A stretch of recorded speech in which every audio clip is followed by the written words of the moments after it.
livro do profeta Ezequiel. Ezequiel era um sacerdote que estava morando em Jerusalém quando aconteceu o primeiro ataque babilônico na cidade. E eles pouparam a cidade, mas capturaram um grupo de prisioneiros israelitas e os levaram para o exílio. E Ezequiel estava entre eles. O livro começa 5 anos depois de tudo isso, e Ezequiel está sentado na margem de um canal de irrigação perto de seu campo de refugiados israelita. E é o seu aniversário de 30 anos, justamente o ano em que ele teria se tornado sacerdote em Jerusalém. E então, de repente, Ezequiel tem a visão de uma nuvem de tempestade se aproximando. E dentro da nuvem estão 4 criaturas estranhas que têm asas estendidas se tocando. E cada uma dessas criaturas tinha 4 faces e ele viu 4 rodas, uma perto de cada criatura. E então ele viu que as asas das criaturas estavam segurando essa plataforma deslumbrante e na plataforma existe um trono. E sentada naquele trono está uma criatura humana, brilhante, envolta em fogo. E então, de repente, Ezequiel percebe o que está vendo. Ele chama de a semelhança da glória do Senhor. É Deus na sua carruagem real. A palavra glória em hebraico é kavod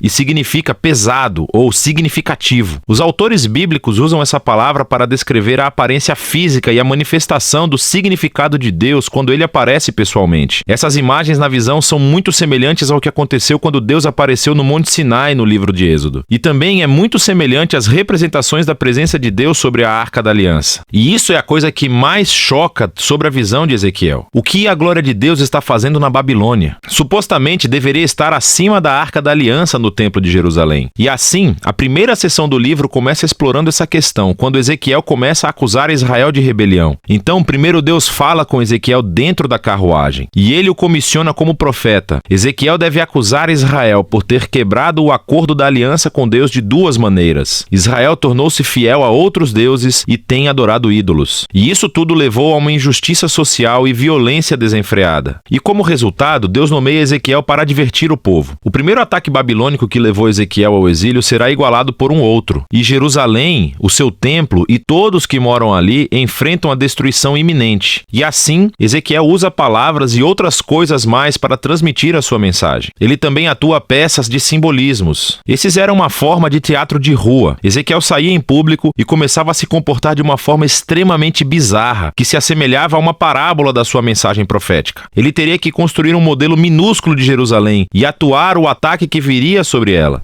Ou deveria raspar todo o cabelo e depois cortá-lo com uma espada. Ou, o mais extremo, deveria desempenhar o papel de bode expiatório no dia da expiação. E teve que se deitar de lado por mais de 1 ano comendo comida cozida em cima de cocô, como um sinal da comida desagradável que as pessoas teriam que comer durante o cerco de Jerusalém. E talvez o mais desalentador de tudo seja a má notícia que Deus deu a Ezequiel, que ninguém iria ouvi-lo. Israel o rejeitaria por causa de seu coração rebelde e duro. E isso lembra a descrição que Moisés fez do povo após as rebeliões no deserto, quando ele previu que o exílio um dia aconteceria e Ezequiel teve o infeliz privilégio de ver tudo acontecer. E então Ezequiel, desanimado, começa a executar a sua tarefa. E depois de cerca de 1 ano, ele tem outra visão, e esta é sobre o templo. Ele faz uma turnê virtual pelo templo e vê o que está acontecendo lá na sua ausência, e isso não é bom. No pátio externo, em frente ao templo, ele vê uma estátua gigante e inativa, e ele vê os presbíteros de Israel adorando outros deuses, tanto fora como dentro do templo. E então ele vê as mulheres de Israel que estão adorando a um deus babilônico chamado Tamuz. E a visão termina com a gloriosa carruagem do trono de Deus se afastando para cima e para longe do templo. Está indo embora, indo para o leste, indo em direção à Babilônia. E assim, no capítulo 11, chegamos a ver por que e como a glória de Deus apareceu para Ezequiel na Babilônia. A idolatria de Israel e as suas violações da aliança se tornaram tão flagrantes e ofensivas que Deus abandonou seu templo. Eles o afastaram e ele os entregou à destruição. Mas Deus não abandonou seu povo. Ao contrário, ele vai para o exílio com eles. E assim, no final dessa visão do capítulo 11, Deus promete que ele enviará um remanescente de Israel de volta à terra. E ele vai transformá-los, removendo o coração de pedra e dando-lhes um novo coração de carne, para que eles possam amar e verdadeiramente seguir o seu Deus. Esse é um pequeno vislumbre de esperança e é submergido rapidamente sob a realidade da destruição iminente. Mas o capítulo 11 é uma transição fundamental e nos ajuda a entender como o restante do livro foi projetado. Assim, as próximas 3 sessões são cheias de anúncios do julgamento de Deus, primeiro sobre Israel, depois sobre as nações ao redor de Israel e depois sobre a própria Jerusalém. Mas depois disso, a esperançosa conclusão do capítulo 11 se desenvolve nas 3 últimas sessões do livro. Primeiro, a esperança para Israel, depois para as nações e depois para toda a criação. Os capítulos 12 a 24 focam no julgamento de Deus chegando a Israel, e essa é uma coleção de poemas e artigos. E aqui, Ezequiel mostra seu gosto por parábolas e alegorias. Ele descreve Israel como um bastão queimado, inútil, ou como uma esposa rebelde, ou como um perigoso leão furioso que é capturado, ou como 2 irmãs promíscuas. Estas são todas representações da rebelião sem sentido de Israel e da idolatria que resulta na sua ruína. Nessa sessão, Ezequiel também age como um advogado. Ele começa argumentando que, em primeiro lugar, a destruição de Jerusalém é merecida, resultando de séculos de violação da aliança. E mesmo que as pessoas mais justas do mundo, como Noé, Daniel ou Jó, estivessem vivas e orando para que Deus poupasse Israel, Deus não aceitaria suas orações. É tarde demais. E assim, a bondade de Deus, na verdade, exige que ele traga justiça a essa geração de Israel. O exílio se tornou inevitável. Eles chegam ao ponto sem retorno. Depois disso, Ezequiel concentra-se primeiro nas nações imediatamente ao redor de Israel e depois nos 2 estados mais poderosos da região, o Egito e Tiro. Israel aliou-se a essas nações e adotou seus deuses e ídolos. E assim, Deus acusa os reis de Tiro e do Egito de arrogantemente se verem como deuses, definindo o que é certo e o que é errado de acordo com seus próprios termos. E Deus considera esses reis responsáveis pelo seu orgulho e anuncia que usará a Babilônia para derrubá-los. Eles enfrentarão a justiça de Deus junto com todos os outros. Seguindo essas sessões realmente intensas, há uma pequena história no capítulo 33. Ezequiel é recebido por um refugiado recém-chegado de Jerusalém, e ele lhe dá o relato de que a Babilônia atacou a cidade, que a cidade caiu e o templo foi destruído. Os avisos sombrios de Ezequiel se tornaram uma realidade. Mas lembre-se do final do capítulo 11. Isso não é o fim da história. E assim, no próximo vídeo, vamos explorar a profunda visão de esperança de Ezequiel. Mas por enquanto, essa é a primeira metade do livro de Ezequiel.